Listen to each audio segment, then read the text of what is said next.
I'm Amber Bailey, 28 years old, and until recently, I thought I had it all figured out. Despite my humble beginnings, I built a respectable career as a paralegal at Wilson and Hart. For 2 years, I dated Lucas Mitchell, a successful architect from old money.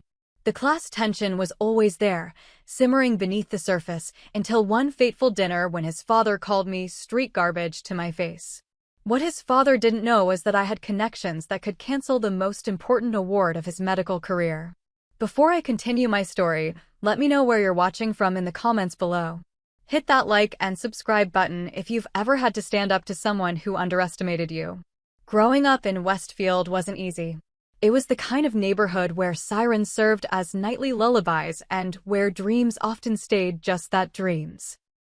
My mom, Deborah, worked double shifts at the local hospital as a nurse's aide to keep a roof over our heads after my dad walked out when I was 7.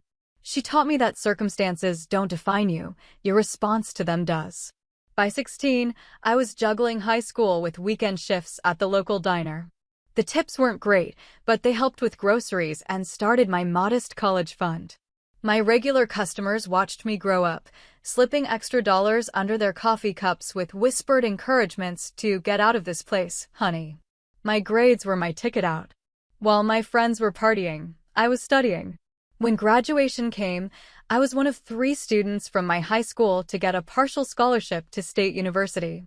It wasn't an Ivy League school, but it was my gateway to something better. College wasn't the carefree experience movies portray. I worked at the campus bookstore during the day and waited tables at night. My social life consisted of study groups and rare pizza nights when tips were good. I lived on instant noodles and determination, graduating with a degree in legal studies and minimal debt, a victory in itself. Landing a job at Wilson and Hart was my crowning achievement. The prestigious law firm rarely hired from state, preferring Ivy League graduates. But my internship supervisor had connections and saw my potential. 3 years in, I had earned the respect of partners who initially looked through me. Then came that rainy Tuesday at Westfield Coffee Company. I was reviewing documents for a case, and Lucas was sketching building designs at the table next to mine. He asked to borrow my charger, and we started talking. He was handsome in an effortless way, tall, with kind blue eyes and a smile that seemed genuine. When he asked for my number, I hesitated. Men like him didn't usually look twice at women like me. Our first date was at a small Italian restaurant where the owner knew him by name. Lucas was different from the entitled rich guys I'd encountered before. He listened when I spoke. He asked questions about my work and seemed genuinely impressed by my journey. When I shared stories about my neighborhood, he didn't show the discomfort or morbid fascination others had. "I admire you," he said that night. I was handed everything on a silver platter. "You built your life from scratch." As weeks turned into months, I fell for him. We spent weekends exploring the city, finding hole-in-the-wall restaurants, and talking until sunrise. He showed me his architectural designs, and I shared my dream of becoming an attorney. We built a relationship on mutual respect and shared dreams of creating something meaningful.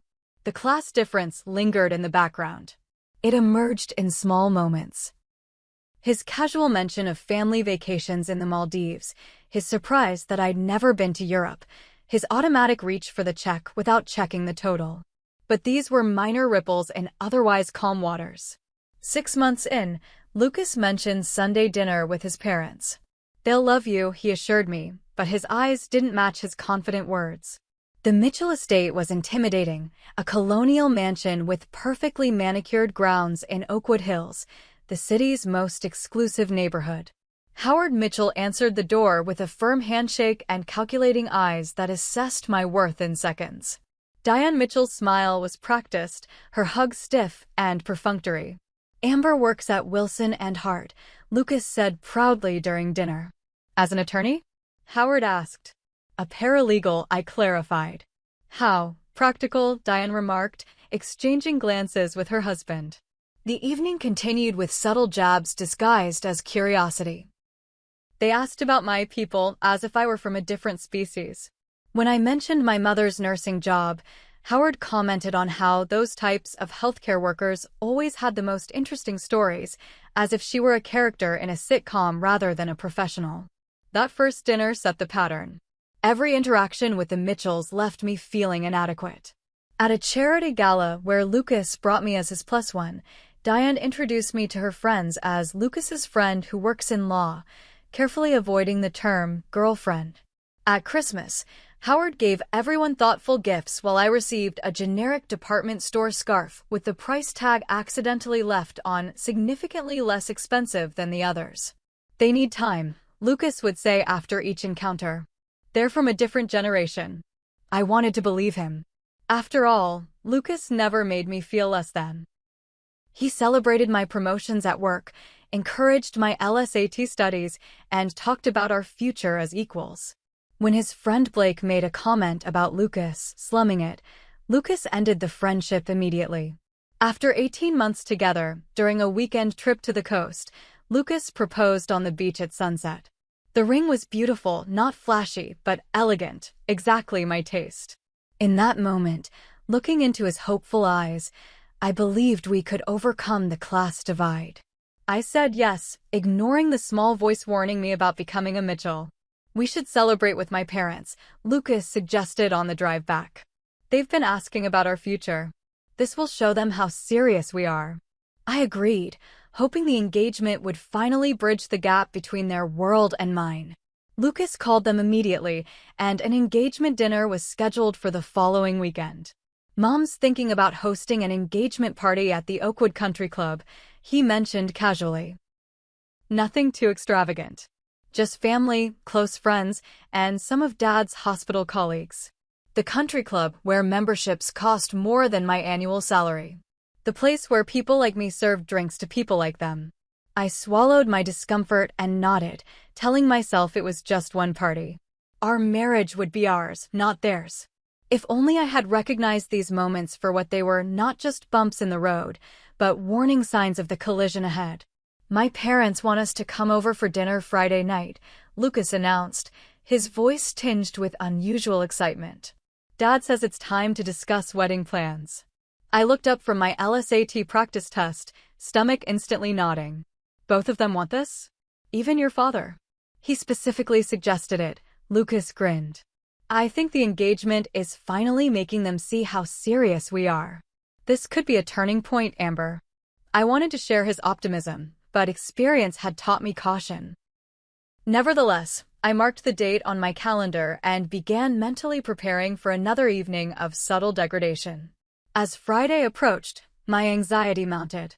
I spent hours searching for the perfect outfit, something professional yet fashionable, nothing that could be criticized as too flashy or too casual. I settled on a navy blue dress with a modest neckline and hemline, paired with pearl earrings that had been my grandmother's. The morning of the dinner, I splurged on a professional blowout at the salon, justifying the expense as necessary armor.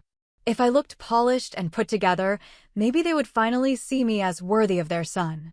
"You don't need to try so hard," my mother said during our pre-dinner pep talk. "If they can't see what a remarkable woman you are by now, a fancy dress won't change their minds."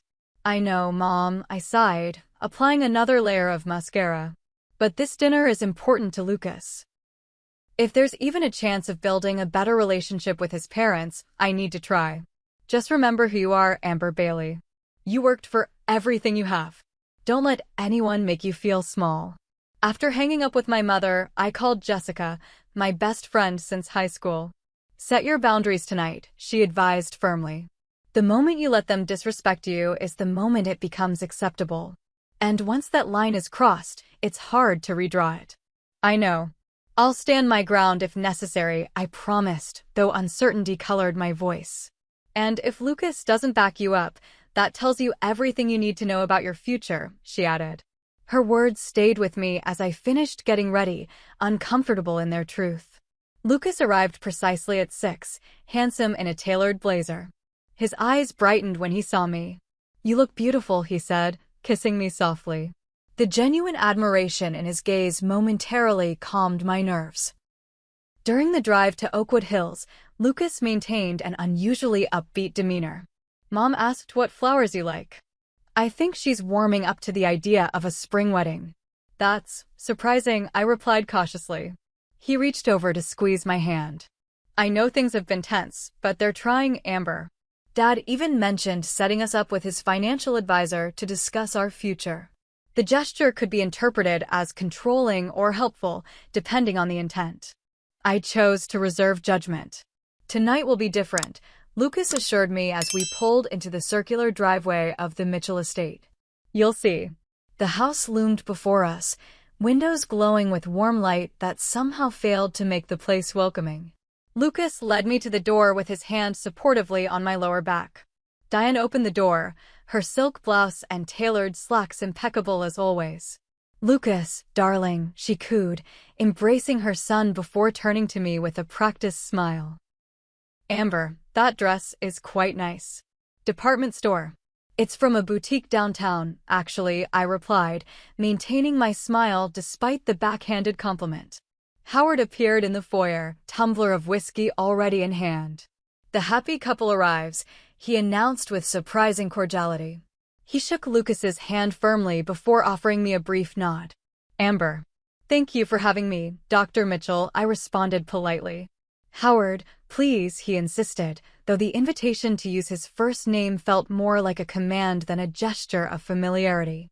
We moved to the formal dining room, where Maria, their housekeeper, was arranging the final touches on an elaborate table setting. Crystal glasses caught the light from the chandelier, and silver place settings gleamed against the dark mahogany table. "Maria has prepared duck à l'orange," Diane informed us as we took our seats. I recalled Lucas mentioning you've never had it, Amber. The implication that I needed cultural education hung in the air. I simply thanked her for the thoughtfulness. Wine was poured, an expensive vintage Howard felt compelled to detail, and the first course was served. The conversation began with safe topics, Lucas's recent architectural projects, an upcoming charity gala Diane was organizing, Howard's golf game. I sat quietly, speaking only when directly addressed, which was rare. When I mentioned a challenging case at work, Howard interrupted to ask Lucas about a building he had designed for one of Howard's colleagues. "Amber, your ring is lovely," Diane commented during a lull. "Lucas has always had excellent taste. He gets that from me." "Yes, he chose perfectly," I agreed, glancing affectionately at Lucas. "It's exactly what I would have picked for myself." "Well, a Mitchell bride has certain expectations to uphold," she continued.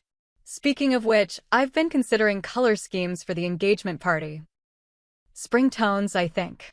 Pastel blues and soft pinks." "That sounds lovely," I said cautiously. "Though we haven't discussed colors yet ourselves." "Oh, there's so much to decide," Diane waved dismissively. "The country club has limited availability, so we've tentatively booked the grand ballroom for the second Saturday in June." I glanced at Lucas, who smiled encouragingly but failed to mention we'd discussed a fall engagement party, not summer. "June is just 3 months away," I noted. "Which is why we need to finalize the guest list soon," Howard interjected. "My colleagues on the hospital board must be included, of course. And the Andersons, the Clarks, the Whitfields, all significant potential clients for Lucas." I nodded slowly, realizing this dinner wasn't about discussing our wedding plans, but informing us of decisions already made. As Maria served the main course, I attempted to contribute. "Lucas and I were thinking of a smaller ceremony, actually. Something more intimate." The silence that followed was palpable. Howard set down his fork with deliberate care. "Smaller? The Mitchells have hosted proper weddings for 3 generations. Your wedding will be the social event of the season. We just thought," I began. "The Oakwood Cathedral is already expecting our reservation," Diane interrupted smoothly. "Pastor Williams has known Lucas since he was baptized there." Again, I looked to Lucas, who shifted uncomfortably but remained silent. The pattern was painfully familiar, his parents steamrolling, Lucas acquiescing, me left voiceless. I tried once more. "The cathedral is beautiful, but we discussed outdoor venues too. Maybe the botanical gardens." Howard's laugh held no humor. "An outdoor wedding? With unpredictable weather and no proper facilities? I think not." The duck on my plate suddenly lost all appeal. I was once again the outsider, my preferences irrelevant, my input unwelcome. The conversation continued around me, details of floral arrangements, discussions of catering options, debates about appropriate music. Not once was my opinion solicited, though it was ostensibly my wedding being planned. I caught Lucas's eye, silently pleading for support. He reached for my hand under the table and squeezed it, but publicly remained aligned with his parents' vision. Each moment of his silence chipped away at my hope for our future. As dinner progressed, Howard refilled his whiskey for the third time, his jovial facade beginning to slip. He leaned forward, fixing me with an evaluative stare. "Now, about the financial arrangements," he said, swirling his drink. "Traditionally, the bride's family covers certain aspects of the wedding." My stomach tightened. "I'm aware of the tradition. And will your mother be contributing?" His tone suggested he already knew the answer. "My mother will contribute what she can," I replied carefully. "She's been saving since I was young. But her resources are limited." Diane made a small sound, not quite a laugh, but close enough. "How resourceful of her. And you, Amber? Will you be adding to the budget?" "I've been saving as well," I confirmed, though my savings had been intended for law school, not an extravagant wedding I never wanted. Howard nodded dismissively. "Lucas's trust fund will cover the essentials, of course. The Mitchells always provide for their own.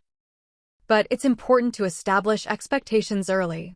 The country club membership alone costs more than most people's annual salary," Diane added with uncomfortable pride. "The connections you'll make there will be invaluable to your future, Amber." I took a measured breath. "Actually, Lucas and I haven't discussed country club memberships." "It's non-negotiable," Howard stated flatly. "All Mitchell couples maintain appropriate social standings. It's how business gets done." Lucas finally spoke.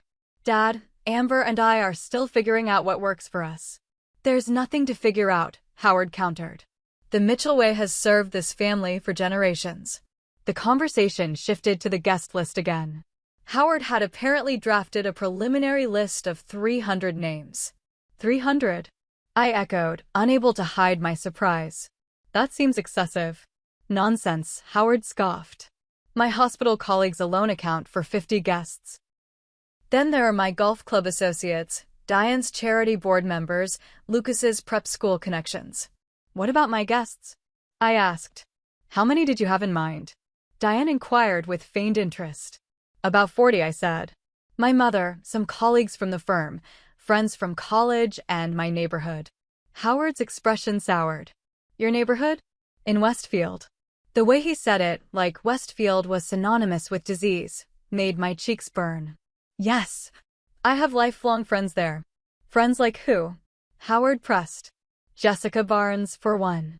We've been best friends since middle school. She's a kindergarten teacher now." "A teacher," Diane repeated with that same dismissive tone. "And Marcus Wilson, who grew up across the street. He runs his family's hardware store." Howard set his glass down with a sharp click. "Let me be clear.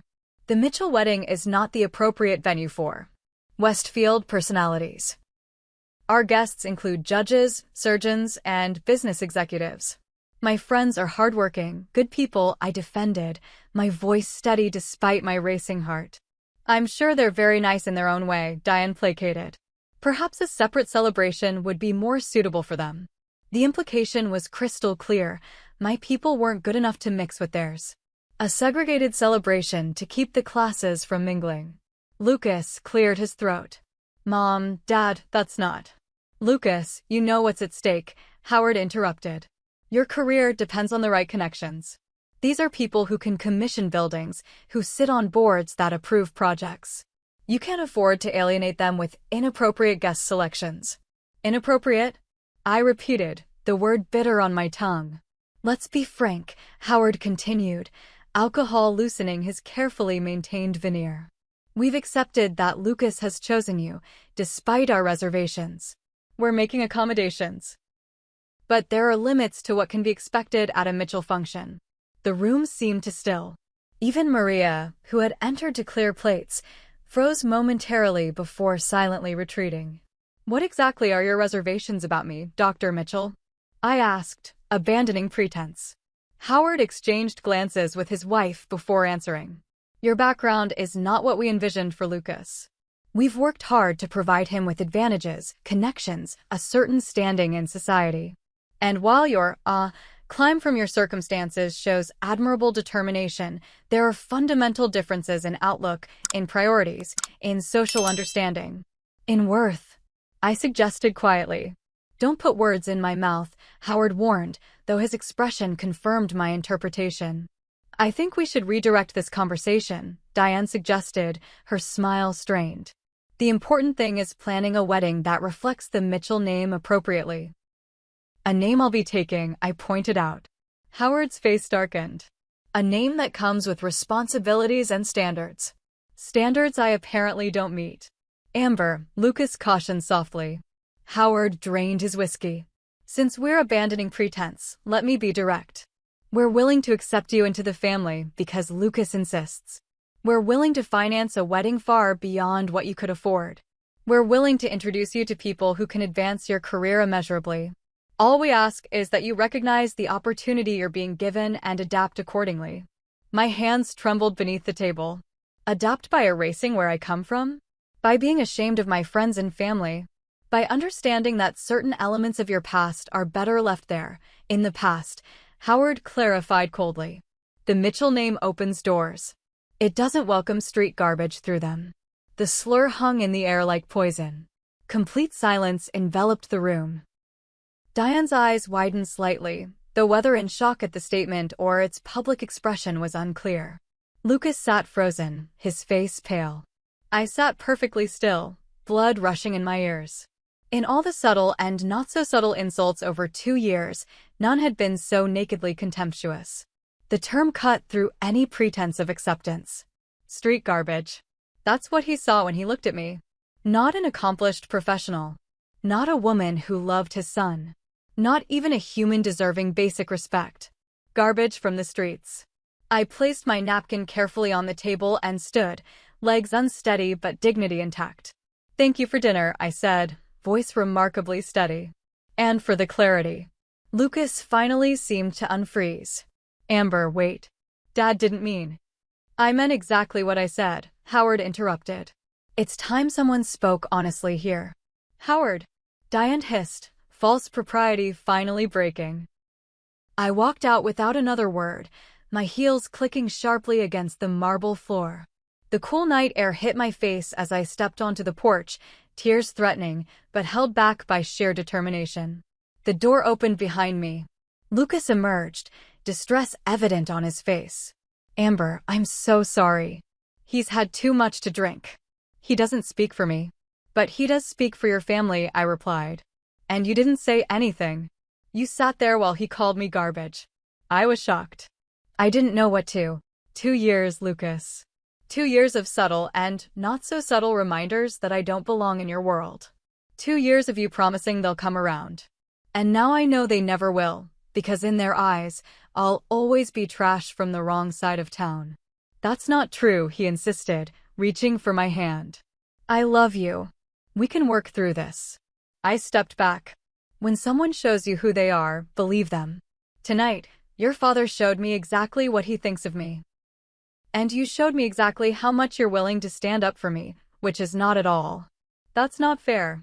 You know how important family connections are for my career, for our future. Our future, I repeated hollowly. A future where I'm tolerated as long as I erase my past, distance myself from my friends and family, and become the proper Mitchell wife? Where your father can openly insult me and face no consequences.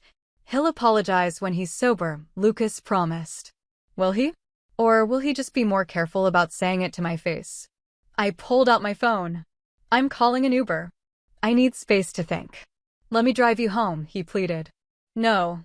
I can't be around you right now. The car service app showed a driver 7 minutes away. Go back inside, Lucas. Your parents are waiting. Amber, please. Don't let one bad night ruin everything we've built. This isn't about one night. It's about a pattern.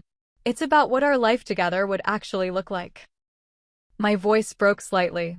And I'm not sure I can live that life anymore. The headlights of my Uber appeared at the end of the driveway. As I walked toward it, Lucas called after me, but I didn't turn back. In the car, I finally allowed the tears to fall, silent streams down my cheeks as we pulled away from the Mitchell estate and the future I had foolishly imagined there. The Uber driver mercifully remained silent during the 30-minute drive back to my apartment. I stared out the window, tears drying on my cheeks, the term street garbage echoing in my mind with each passing streetlight. Once home, I kicked off my heels and collapsed onto my couch. My phone buzzed repeatedly with messages and calls from Lucas, but I silenced it, needing space to process the evening's events. I changed into sweatpants and an old t-shirt, removing all traces of the carefully constructed image I'd presented at dinner. Without makeup and fine clothes, I studied my reflection in the bathroom mirror. Was this what Howard saw? A girl from Westfield trying to play dress-up in their world? Sleep evaded me that night. I replayed every interaction with the Mitchells, recognizing patterns I had willfully ignored. Howard's consistent dismissal of my achievements. Diane's backhanded compliments. Their joint efforts to reshape me into someone suitable for their son. And Lucas. Sweet, conflict-averse Lucas, perpetually caught between worlds, unwilling to fully commit to either. By dawn, my eyes were swollen from crying, but my mind was clearer. I had decisions to make that would determine not just my relationship with Lucas, but my relationship with myself. The doorbell rang just after 9 a.m. I knew who it was before opening the door.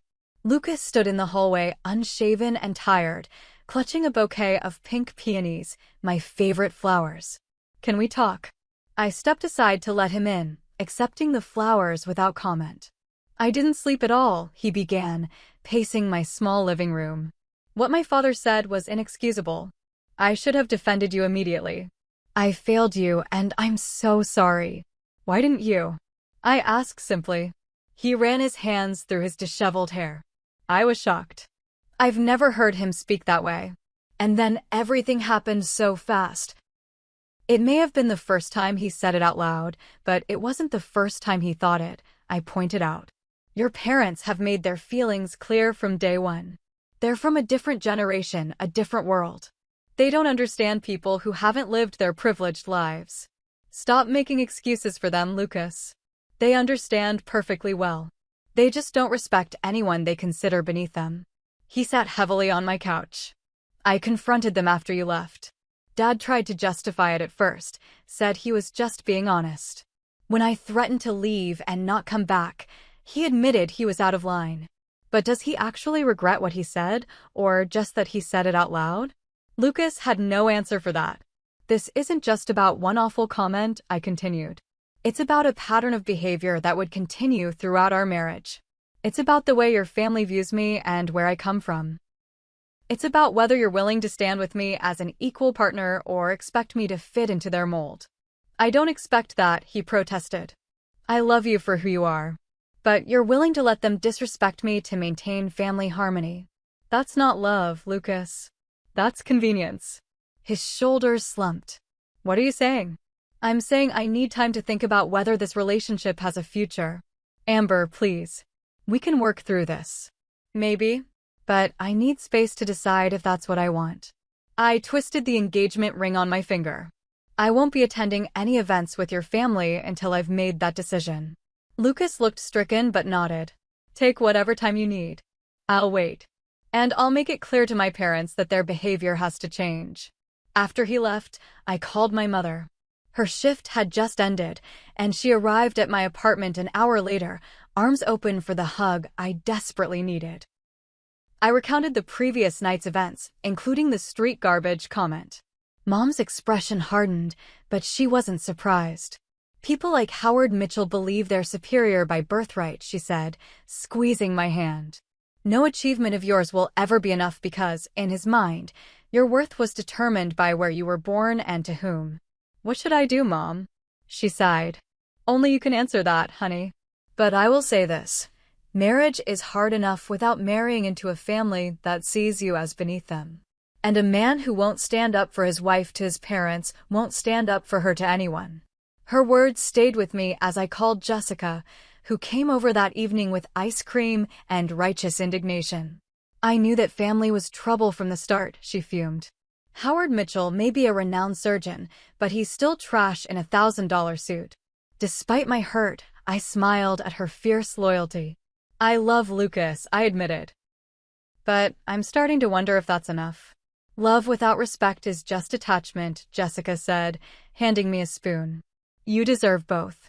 The following Monday, I returned to work, grateful for the distraction.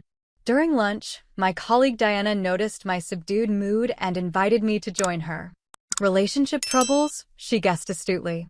I nodded, sharing a condensed version of recent events. My first marriage was to a man from a family like that, she revealed. Old money, generations of privilege.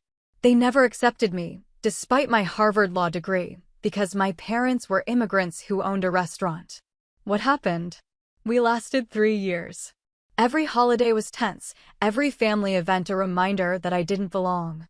Eventually, the constant disapproval created a wedge between us. He resented me for not trying harder to fit in. I resented him for expecting me to. How did you know when to end it?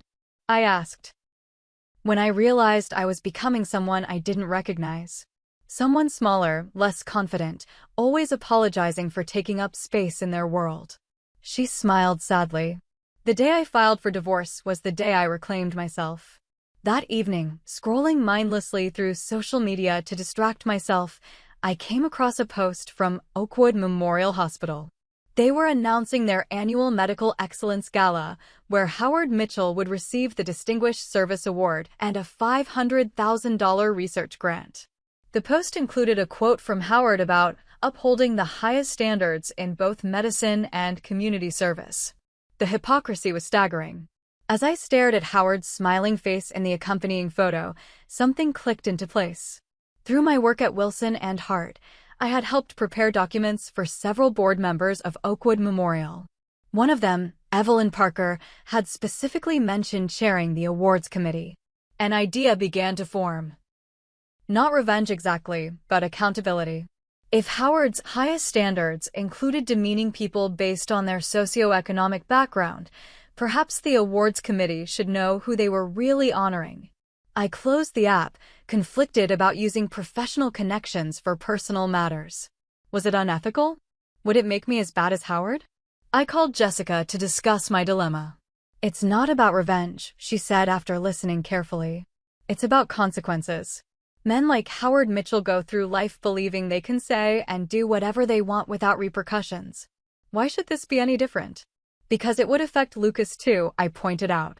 And I still care about him.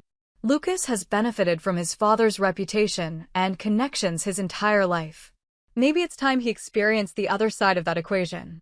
I spent that night weighing my options. By morning, I had made 2 decisions. First, I would meet with Lucas and his parents one more time, giving Howard a chance to genuinely apologize and change. Second, if that failed, I would share my experience with Evelyn, not to seek revenge, but to provide information about the true character of a man being publicly honored. I texted Lucas my conditions, a meeting at his parents' home where we could address the insult directly and establish boundaries for the future. He readily agreed, expressing relief that I was willing to talk. The meeting was scheduled for Saturday afternoon. I spent the intervening days strengthening my resolve, reminding myself of my worth, and preparing for either reconciliation or closure. When Saturday arrived, I dressed simply but professionally in black slacks and a blue blouse. No special effort to impress, just my authentic self. Lucas picked me up, tension evident in his tight grip on the steering wheel. They know how important this is, he assured me. Dad hasn't had a drink all week. He knows he needs to make this right. I nodded, saying little. My decision would depend not on promises, but on actions.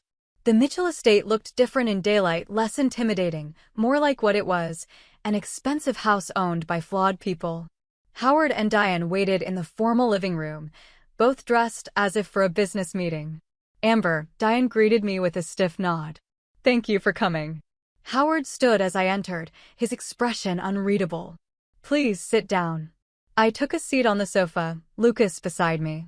The Mitchells sat across from us, a coffee table between us like a demilitarized zone.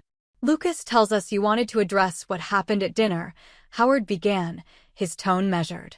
Yes, I confirmed. I think we need to be honest about whether there's a path forward for all of us. Howard cleared his throat. I understand my comment was poorly chosen. If you were offended, I apologize. The non-apology hung in the air. If I were offended, as if the insult existed only in my perception. I wasn't offended, Dr. Mitchell. I was dehumanized, I clarified. You called me street garbage because of where I grew up. That's not a poor word choice. That's a revelation of character. Howard's jaw tightened. I had been drinking. It was an unfortunate moment. Alcohol doesn't create thoughts. It removes the filter that prevents expressing them, I countered. I need to know if that's how you truly see me. What Howard meant, Diane interjected smoothly, was that certain backgrounds can be challenging to integrate into our social circle. We have certain expectations for Lucas's partner. Mom, Lucas warned. Let's be frank, she continued. We've tried to be welcoming, Amber. We've included you in family events, introduced you to our friends. But there's been resistance on your part to embrace our way of life. Your way of life, I repeated. You mean pretending I wasn't raised by a single mother in Westfield? Hiding my friends who work blue-collar jobs? Being ashamed of the neighborhood that shaped me? No one's asking you to be ashamed, Howard said dismissively. Just to recognize that the Mitchell name comes with certain social obligations. The Mitchell name, I echoed. That's what this is really about, isn't it? Protecting the family legacy, even at the cost of your son's happiness. We want Lucas to be happy, Diane insisted. But we also want him to be successful. In our world, those things are connected. Lucas finally spoke up. My happiness is with Amber. That should be enough for you both. Howard turned to his son. You're young. You think love conquers all. But marriage is a partnership that affects every aspect of life, social, financial, professional. Compatibility matters. And you don't think Amber and I are compatible? Lucas challenged. I think there are challenges you're not considering, Howard replied. Challenges that will become more apparent over time. Like what? I asked directly. Howard's mask of civility slipped. Like the fact that our family has spent generations building connections, establishing ourselves in circles that matter. Circles that aren't easily accessible to someone from your background. Dad, Lucas protested. No, let him continue, I said quietly. I want to hear this. The plain truth is that you're not what we envisioned for Lucas. You're ambitious, yes. Intelligent, certainly. But there's a natural order to society. People tend to be happiest with those from similar backgrounds, similar values. And you think you know my values based on my zip code? I know that people from your neighborhood view success differently. They're grateful for any step up, while we expect excellence as the baseline. Each word revealed more about Howard's worldview. A hierarchy with himself at the top and people like me permanently beneath, regardless of achievement. I have a proposition, Howard said suddenly, reaching for his checkbook in his jacket pocket. Let's be practical. You and Lucas have had a relationship, and now it's run its course.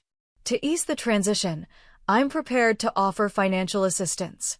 He began writing a check, the scratching of his pen the only sound in the stunned silence. You're trying to buy me off? I asked incredulously. I'm acknowledging that you've invested time in this relationship and that starting over can be difficult. He tore the check from the book and slid it across the coffee table. This should help with law school expenses or whatever else you've been saving for. I didn't touch the check. You really think I'm with your son for financial gain? I think everyone acts in their self-interest, Howard replied.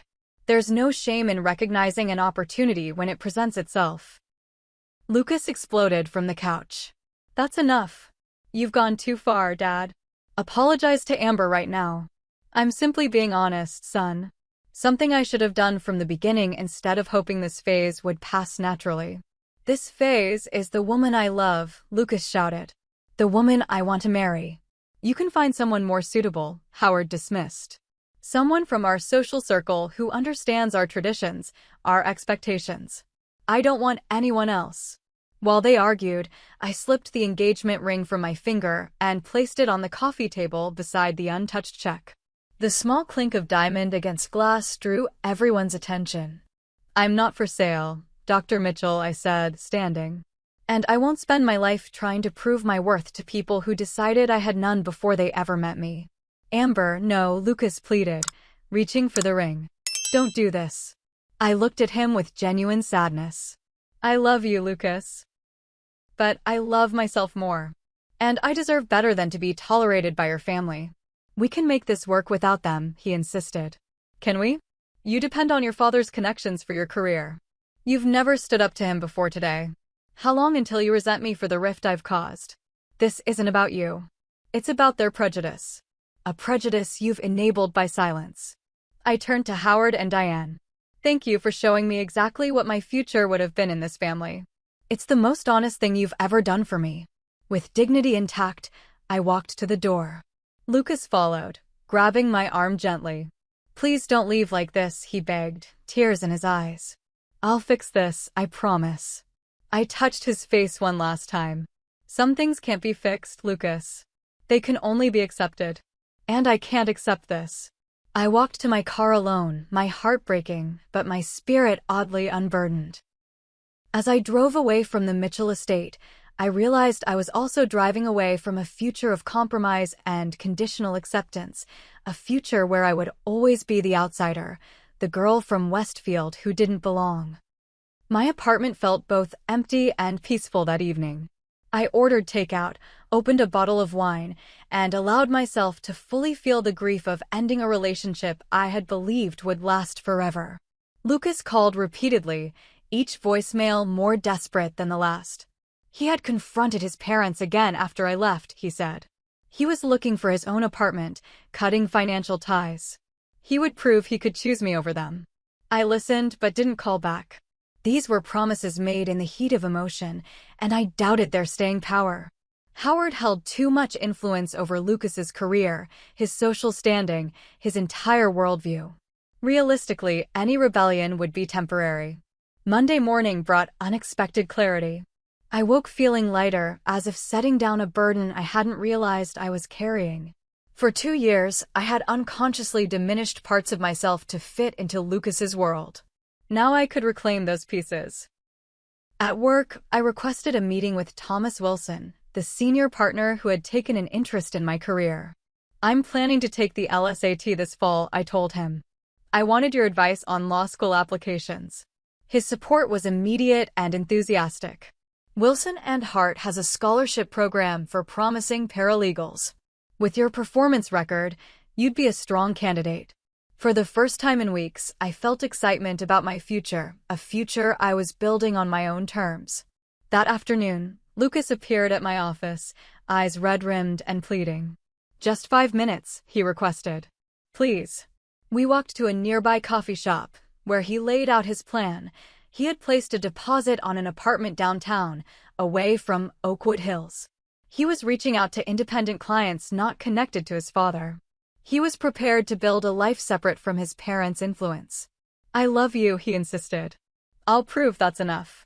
It's not about proof, Lucas. It's about recognition. Your parents showed me who they are, and you showed me your limitations in standing against them. Those facts don't change just because we want them to. People can change, he argued. I'm changing right now. Out of desperation, not conviction. The moment I walked away, you panicked. That's not the same as truly understanding why your family's treatment of me was wrong. I do understand. What they did was elitist and cruel. But until Saturday, you tolerated it. You made excuses for it. You asked me to endure it for the sake of your career and family harmony. I sighed. I don't blame you entirely. It's the world you were raised in. But I can't tie my future to someone who only found his voice when he was about to lose me. His expression crumpled. So that's it? 2 years together, and you're just walking away. I'm choosing myself, I corrected gently. Something I should have done the first time your father made me feel less than, and you said nothing. We parted with no resolution, Lucas still believing he could win me back, me knowing that some bridges, once revealed as unstable, can't be safely recrossed. 3 days later, Diane Mitchell called me, the first direct contact she had ever initiated. Amber, she began without preamble. Lucas is distraught. Howard and I are concerned about his mental state. I'm sorry to hear that, I replied carefully. But Lucas is an adult. His emotional well-being isn't my responsibility anymore. He's threatening to withdraw from family business interests. Do you understand what that would mean for his future? For the Mitchell legacy? I understand that Lucas is making his own choices, just as I've made mine. She sighed with exasperation. What will it take to resolve this situation? Howard is prepared to apologize more formally if that would help. This isn't a negotiation, Mrs. Mitchell. I'm not withholding forgiveness to extract concessions. I've simply recognized that your family and I have incompatible values. Values? She echoed incredulously. This is about Lucas's happiness. Is it? Because it sounds like it's about preserving the Mitchell business interests and social standing. A telling silence followed. Perhaps we should meet again, she finally suggested. All of us. Clear the air properly. After considering the request, I agreed. Not because I believed reconciliation was possible, but because proper closure might help Lucas accept our breakup and move forward. The following evening found me once again in the Mitchell living room. This time, Lucas sat beside his parents rather than me, a visual confirmation of where allegiances ultimately lay. Howard spoke first, his apology clearly rehearsed. My comment was inappropriate and does not reflect the values our family stands for. I hope you can accept my sincere regret for any hurt caused. It was the careful apology of a man accustomed to managing public relations, not a genuine acknowledgement of wrongdoing. Thank you for saying that, I replied neutrally. Excellent, Diane smiled tightly. Now we can put this unfortunate incident behind us and return to planning your future together. That's not why I came, I clarified. I appreciated the opportunity for a proper conversation, but my decision stands. Lucas and I won't be getting married. This is absurd, Howard exploded, facade cracking. One regrettable comment, and you're willing to throw away everything? It wasn't one comment. It was the culmination of 2 years of subtle and not-so-subtle reminders that I don't belong in your world. We invited you into our home, introduced you to our circle, Diane protested. As a project to be improved, not a person to be accepted, I countered. Every interaction came with the implication that I needed to change to be worthy of the Mitchell name. All young women adapt when they marry into established families, she dismissed. It's part of growing up. Adaptation is mutual. What you wanted was erasure of my background, my connections, my identity.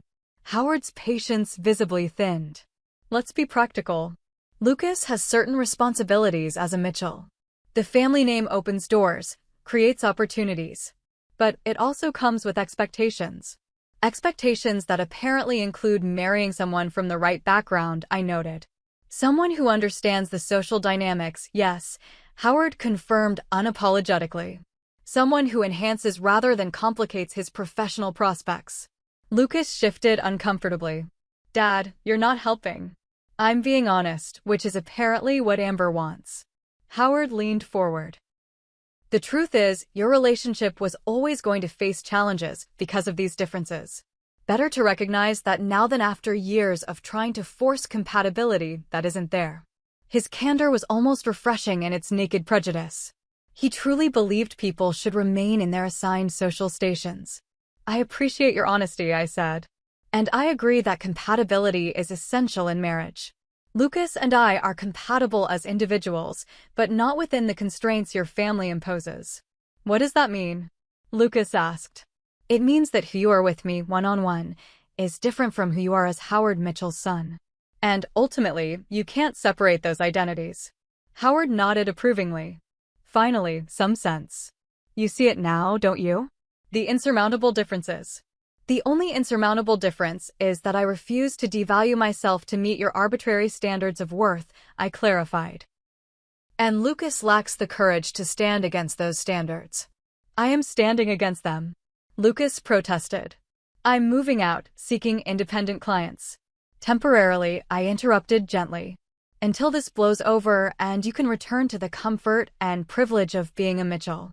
That's unfair, he insisted. Is it? Then tell me this.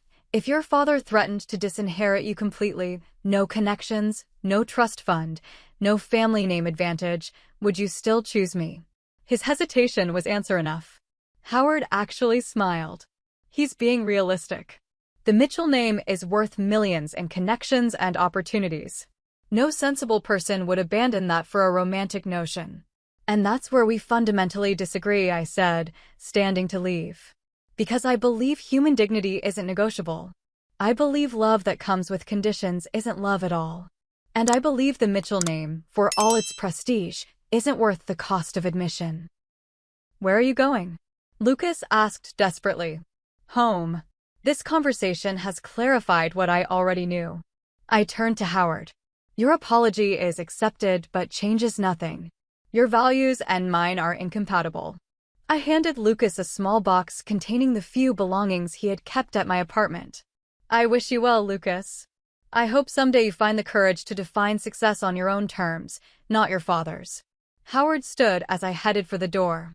You know, I offered you a generous settlement. Most people in your position would have taken it. I paused, turning back with a smile. That's where you're wrong, Dr. Mitchell. You see me as street garbage who would naturally grab any financial opportunity. But that perception says more about your values than mine. I was raised to believe my dignity isn't for sale at any price. With those words, I left the Mitchell estate for the final time, my heart bruised but my self-respect intact. In choosing myself over the Mitchell name and all it represented, I had reclaimed something far more valuable than what I was leaving behind. The week after my final meeting with the Mitchells, I threw myself into work and LSAT preparation. Jessica checked on me daily, alternating between encouraging pep talks and creative suggestions for Howard Mitchell voodoo dolls. I'm actually doing okay, I told her during our Friday night wine session. Better than I expected. Because you chose yourself, she said, refilling our glasses. That's always the right decision, even when it hurts. I nodded, thinking about Lucas. He had stopped calling after our last meeting, finally accepting the finality of our breakup. According to mutual acquaintances, he had indeed moved into his own apartment, but was still working primarily with clients connected to his father. Have you seen the announcements for that fancy hospital award thing? Jessica asked, scrolling through her phone. They're doing a big publicity push. I had seen them. Oakwood Memorial Hospital had begun promoting their annual Medical Excellence Gala across social media and local newspapers. Howard Mitchell's face appeared prominently in the materials, alongside quotes about his contributions to medicine and the community. The Distinguished Service Award came with considerable prestige and a $500,000 research grant. Previous recipients had used the platform to secure additional funding, expand their departments, and enhance their professional legacies. Are you still thinking about talking to that board member? Jessica asked cautiously. Evelyn Parker, I confirmed. I've been debating the ethics of it. What's unethical about sharing your experience? You're not making anything up. It feels like using professional connections for personal revenge. Or it's providing relevant character information about someone being publicly honored, Jessica countered. Wouldn't you want to know if you were about to give a massive award to someone who behaves that way? She had a point. If Howard treated me with such contempt based on my socioeconomic background, how did he treat patients from similar circumstances? Hospital staff he considered beneath him? Medical students without family connections? The following Monday, I reviewed documents for a case involving Oakwood Memorial's expansion plans. Evelyn Parker's name appeared multiple times as a signatory. As board treasurer and chair of the awards committee, she wielded significant influence at the hospital. I had met Evelyn twice during document signings, a sharp, no-nonsense woman in her 60s who had built a successful investment firm before turning to philanthropic work. She had treated me with professional courtesy, acknowledging my contributions to the legal proceedings rather than viewing me as just support staff. After weighing the decision carefully, I emailed her assistant requesting a lunch meeting to discuss community relations aspects of Oakwood Memorial's expansion. It was vague but not dishonest. Howard Mitchell's attitude certainly reflected on the hospital's community relations.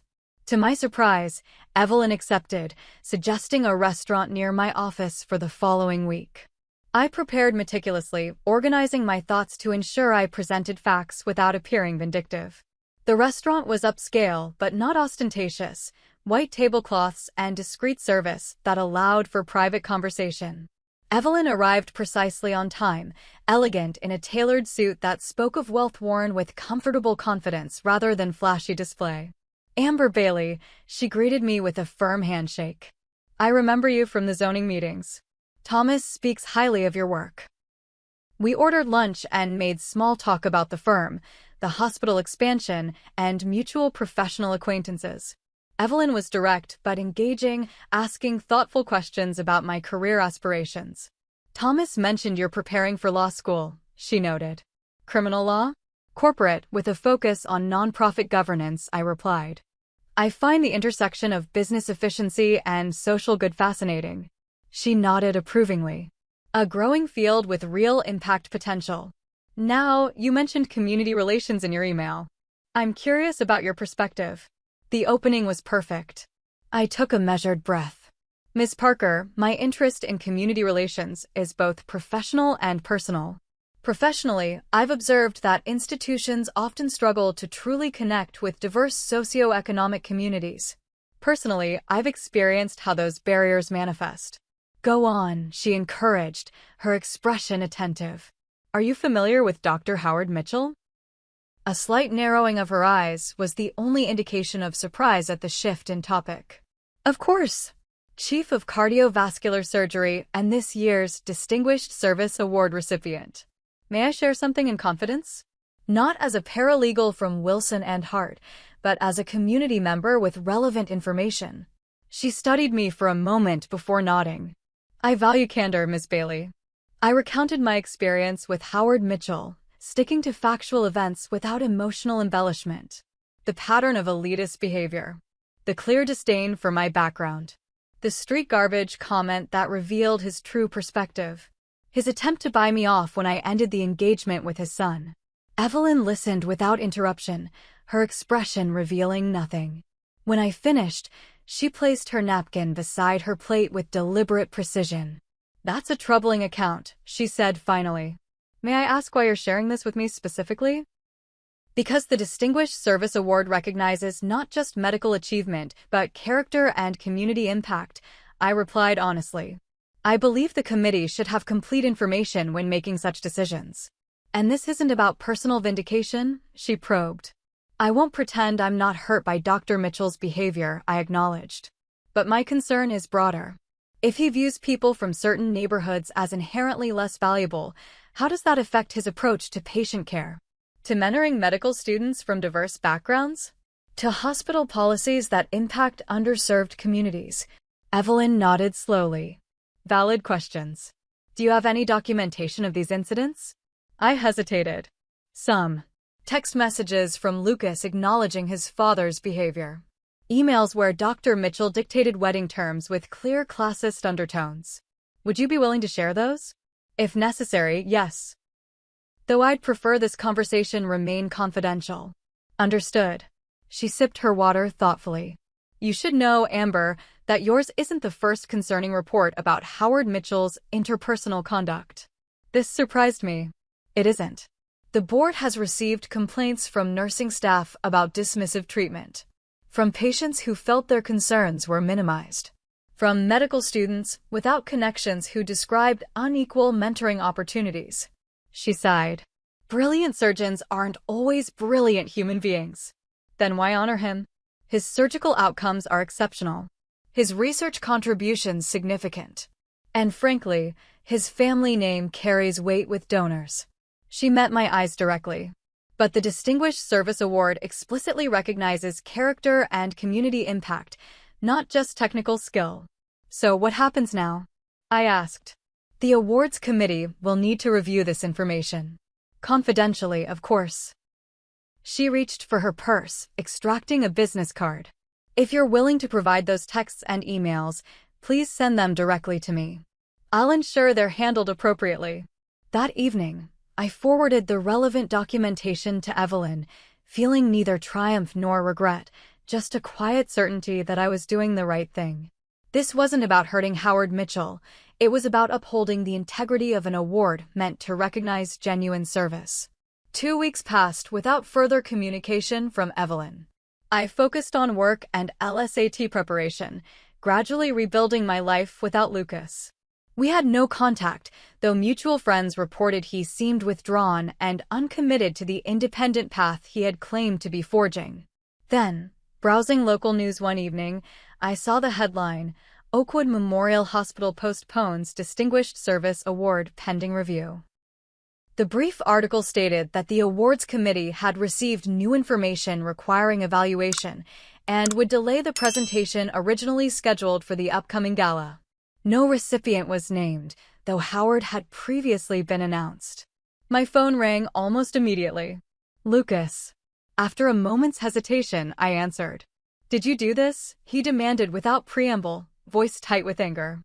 Do what exactly? Don't play dumb, Amber. Dad's award is suddenly under review right after you threatened to expose him. I never threatened anything, I corrected calmly. I shared factual information with a relevant party. You had no right to interfere with his career. I had every right to tell my truth. If the hospital considers that truth problematic, that's their decision, not mine. Lucas made a frustrated sound. Do you have any idea what you've done? This award was important to him, to our family name. The Mitchell name again, I noted. Always the priority. This is vindictive, and you know it. No, Lucas. Vindictive would be making things up to hurt your father. I simply told the truth about how he treats people he considers beneath him. If that truth damages his reputation, perhaps the problem lies with his behavior, not my honesty. He's a brilliant surgeon who's saved countless lives. And he can continue saving lives without receiving an award that specifically honors character and community service. The line went silent for several seconds.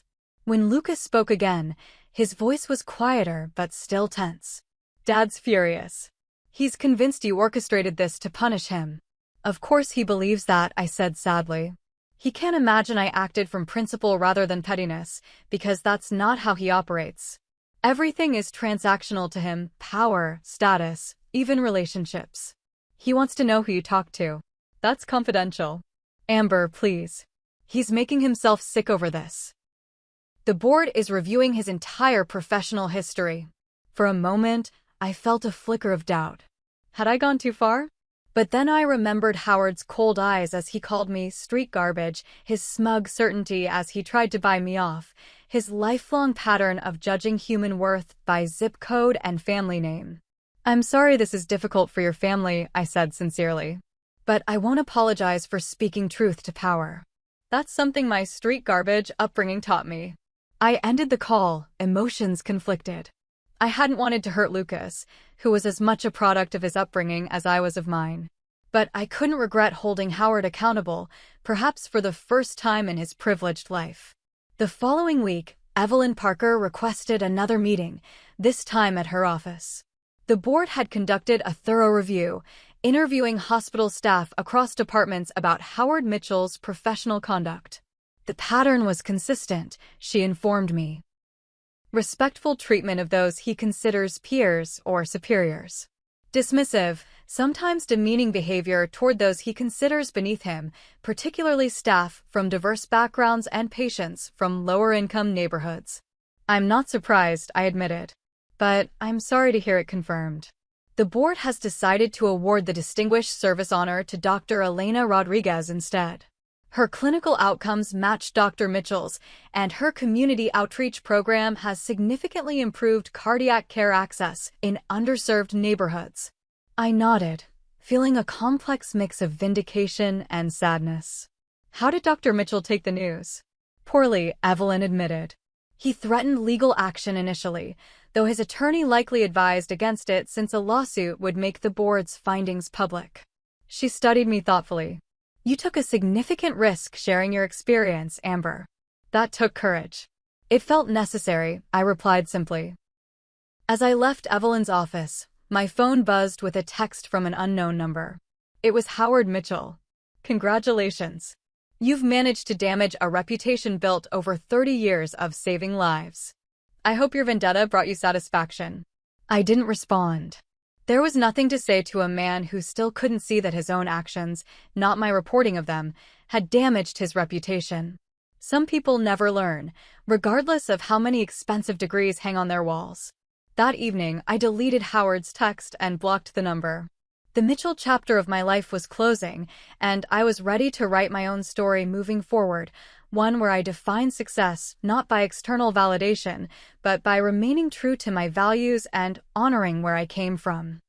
6 months passed. Spring blossomed into summer, and summer mellowed into fall.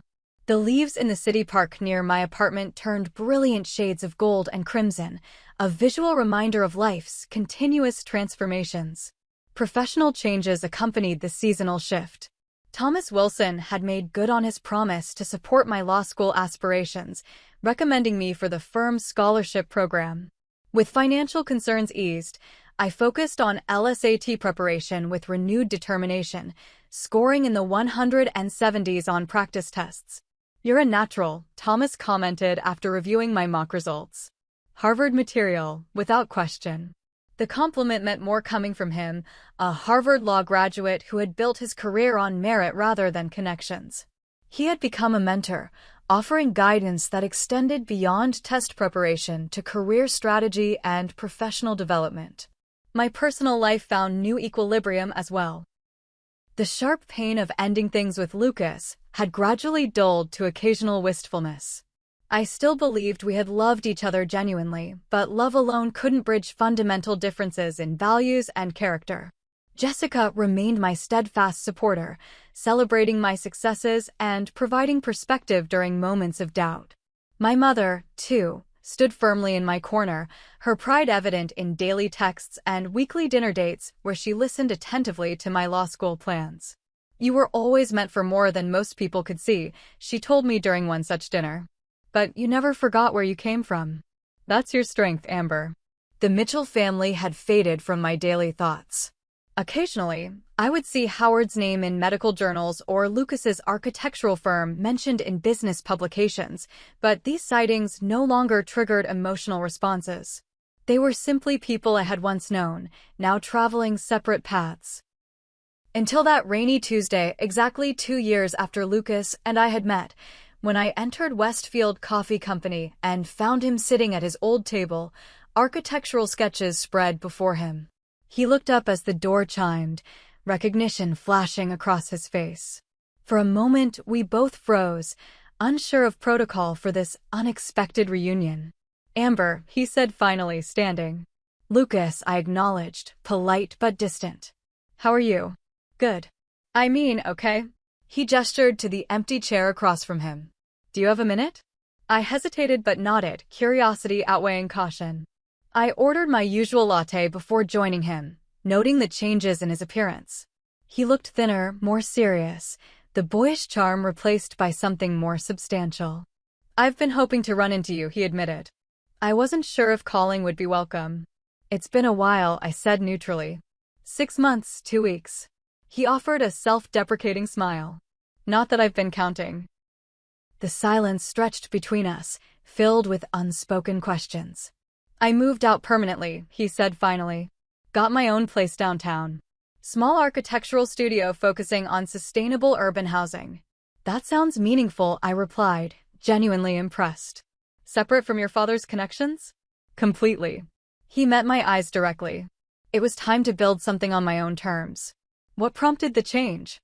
Lucas sighed, reorganizing his sketches absently. After the award situation, Dad went into damage control mode. Called in favors, pressured board members, tried to discredit Dr. Rodriguez, who, by the way, is doing amazing work with her grant money. "I've read about her mobile cardiac screening program," I nodded. "Impressive innovation." Dad couldn't see it that way. He was obsessed with restoring the Mitchell reputation, as if that mattered more than actual patient outcomes. Lucas shook his head. The more he fought, the more people questioned his motives. For the first time in his life, the Mitchell name wasn't opening doors. It was raising eyebrows. "That must have been difficult for him," I observed without sarcasm. "It was educational," Lucas corrected. Dad had never faced real consequences before. He'd always been protected by privilege, position, connections. Suddenly those shields weren't working. "And how did that affect your relationship?" "I saw him clearly for perhaps the first time," Lucas admitted. "How he measures everything and everyone by their utility to him. How he genuinely believes wealth equates to worth. How he's missing the richness of human connection because he can only see value in people who mirror his own advantages." The server delivered my latte, providing a momentary pause in our conversation. "I started therapy," Lucas continued when we were alone again. unpacking a lifetime of implicit messages about class, worth, success. It's been illuminating. That takes courage, I acknowledged, warming slightly toward this more reflective version of my ex-fiancé. What you did, speaking up to the hospital board, it forced a reckoning that was long overdue. Not just for Dad, but for me too. He hesitated. I was angry at first. Blamed you entirely. It took months to recognize that you didn't create the situation, you just refused to enable it anymore. Better late than never, I offered with a small smile. I'm sorry, Amber, he said, voice thick with genuine regret. For not standing up for you sooner. For expecting you to tolerate disrespect for the sake of family harmony. For being too cowardly to choose you over privilege. The apology was unexpected but welcome, acknowledgement of failures I had long since accepted and moved beyond. Thank you for saying that, I replied. I forgive you, Lucas. We were both products of our environments, trying to navigate between worlds that operate by different rules. You did it better than I did, he pointed out. You never compromised your integrity. Maybe, but I had different lessons growing up. My neighborhood taught me that character outlasts circumstances. That true respect isn't based on what you have but who you are. Lucas nodded thoughtfully. I'm trying to apply those lessons now. Building a practice that serves diverse communities. Taking on projects based on impact rather than prestige. It's more fulfilling than I expected. And your parents? Dad still struggles to understand my choices. Mom is more adaptable. She's actually volunteering at a women's shelter now, though I suspect it began as image rehabilitation and evolved into genuine connection. He smiled ruefully. Growth is rarely linear. We talked for another half hour, exchanging professional updates and cautious insights into our separate journeys. The conversation was easier than I had anticipated. Two adults who had once loved each other, now meeting as different people shaped by shared but divergent experiences. As I prepared to leave, Lucas asked, "Are you seeing anyone?" Not seriously, I replied honestly. I've been focused on LSAT prep and work. What about you? I've had a few dates. Nothing significant. He hesitated. I'm still figuring out who I am without the Mitchell blueprint. That's important work, I encouraged. The right relationship will come when you're ready. And you? Are you happy, Amber? The question was simple but profound. I considered it seriously before answering. I am. Not because everything is perfect, but because I'm living authentically. My relationships, romantic or otherwise, are based on mutual respect rather than performance or utility. My career path reflects my values. And I never have to wonder if I'm good enough, because I define enough on my own terms now. We parted with a brief hug. Friendly but without lingering attachment. As I walked to my car, I felt a sense of completion rather than loss. Our relationship had served its purpose in both our lives, teaching lessons neither of us could have learned otherwise. That evening, I joined a dinner gathering at Jessica's apartment. Among the guests was Evelyn Parker's nephew, Michael, a public interest attorney with kind eyes and an easy laugh who had grown up in a neighborhood not unlike Westfield. Evelyn speaks highly of you, he said as we chatted over dessert. She mentioned you're preparing for law school. Harvard's the dream, I confirmed. Those several strong programs have scholarship opportunities. Harvard's my alma mater, he noted without pretension. Tough, but worth it, especially for someone with your determination. How do you know I'm determined? I asked, intrigued. His smile reached his eyes. Anyone who stands up to Howard Mitchell has backbone. That story made quiet rounds in certain circles. I laughed, surprised by his frankness. Not my proudest moment, perhaps. On the contrary, Michael disagreed. Speaking truth to power, even at personal cost? That's exactly the kind of integrity the profession needs. As the evening progressed, our conversation flowed effortlessly from law school experiences to social justice initiatives to favorite hiking trails. Michael listened as attentively as he spoke, asking thoughtful questions about my background with genuine interest rather than anthropological curiosity. When he asked for my number at the end of the night, I provided it without hesitation. Whether our connection developed into friendship, romance, or simply professional networking, it began with mutual respect and genuine interest, a foundation far stronger than the gilded facade of the Mitchell world. In the months that followed, my relationship with Michael evolved naturally. Unlike my time with Lucas, there were no family expectations to navigate, no social hoops to jump through. We connected as equals, each valuing the other's journey and perspective.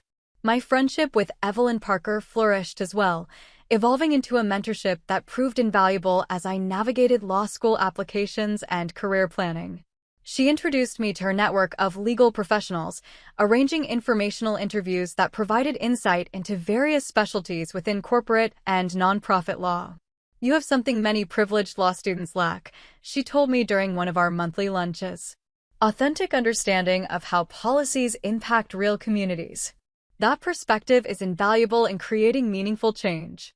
My mother's pride continued to be my greatest reward. When I received my LSAT scores, 175, well above Harvard's median, she framed the report and hung it beside her nursing certification in our family home. "Look how far we've come," she whispered, embracing me with tears in her eyes. From Westfield to Harvard Law.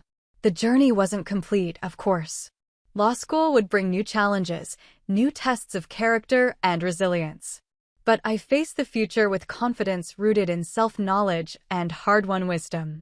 The Mitchell experience had taught me valuable lessons: that worth isn't determined by wealth or social standing, that genuine respect can't be bought or inherited, that standing up for your dignity may cost relationships, but preserves something far more precious: your sense of self. Most importantly, I learned that sometimes losing what you thought you wanted leads you to what you truly deserve: a life where you're valued not despite your background, but because of the strength, perspective, and authenticity it has given you. As I sit here writing this, I'm reminded that we all face crossroads where we must choose between acceptance on compromised terms or the harder path of authentic self-respect. If you're at such a crossroads now, remember that you deserve relationships, romantic, professional, familial, where your worth isn't conditional on performing or conforming to someone else's expectations. The right people will value your unique journey. The right opportunities will build on your authentic strengths. And the right path forward will honor where you've been while opening doors to where you're meant to go. Have you ever had to choose between acceptance and self-respect? Share your experience in the comments below. And if this story resonated with you, please like, subscribe, and share with someone who might need this reminder of their inherent worth. Thank you for listening to my journey, and remember, your background doesn't determine your future, but it can give you the strength to create it on your own terms.